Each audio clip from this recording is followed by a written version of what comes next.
Selamat datang di video ini, membongkar mesin Linux dari kernel menuju desktop. Kita akan menjelajahi arsitektur dan perintah dasar dari sistem operasi open source yang tangguh ini. Linux berawal dari Minix, sebuah sistem Unix kecil. Linus Torvalds memulai proyek hobinya pada Agustus 1991. Versi 0.02 dirilis pada Oktober 1991, hanya mampu menjalankan Bash dan GCC. Hingga kini, Linux terus berkembang dengan standar POSIX, compiler GNU, dan ratusan distribusi. Filosofi inti Linux adalah kebebasan. Kode sumber tersedia tanpa royalti, memungkinkan siapa saja berinovasi tanpa hambatan NDA. Hal ini mendorong ekosistem yang sehat, di mana vendor perangkat keras dapat mengembangkan driver dengan bebas, meningkatkan kualitas sistem, setara dengan produk komersial. Dalam perbandingan, Linux menonjol. Ia bebas dan bersifat open source, mendukung multitasking dan multi-user secara native, serta sangat portable untuk berbagai perangkat keras. Dukungan interoperabilitas dan jaringan juga tinggi. Anatomy sistem operasi terdiri dari kernel, intinya yang mengelola sumber daya, dan user mode di luarnya. Kernel memproses system calls. Di user mode, ada program pendukung sistem seperti daemon dan aplikasi yang dijalankan pengguna.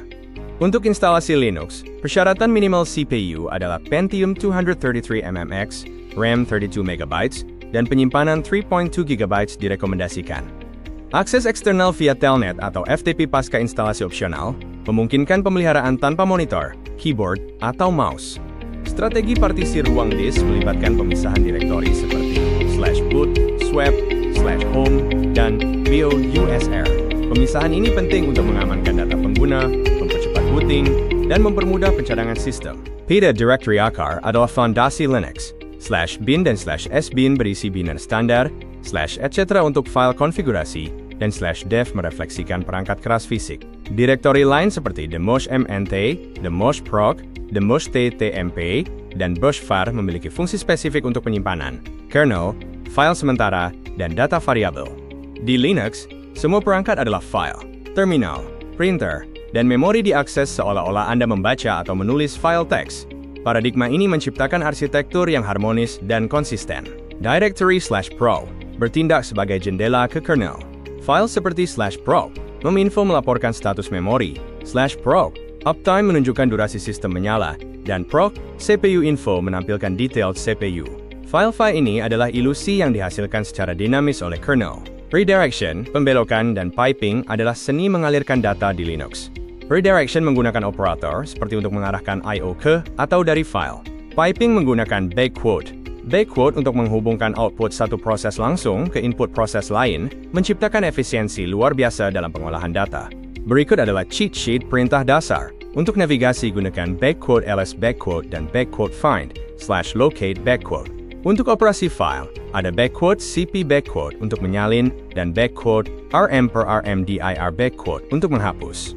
Operasi sistem termasuk backquote ps backquote untuk melihat proses dan backquote kill backquote untuk menghentikan paksa. Spectrum Text Editor meliputi Pico/Nano yang ramah pemula, Joe dengan gaya WordStar klasik, dan Mock yang berfungsi sebagai pengelola file GUI berbasis terminal. Yang paling bertenaga adalah vi/vim, editor wajib bagi power user. Editor Vim memiliki anatomi 3 status.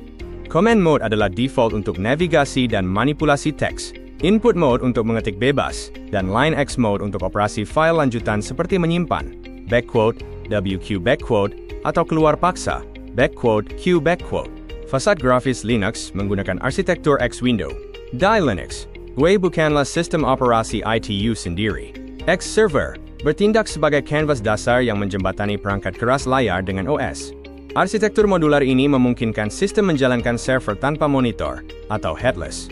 Sebagai sintesis akhir, filosofi arsitektur Linux bertumpu pada 3 pilar, modularitas tanpa batas, di mana setiap lapisan dapat diganti, semua adalah file, yang menciptakan harmoni konseptual, dan kekuatan di balik teks, di mana kendali utama berada pada terminal dan barisan perintah murni.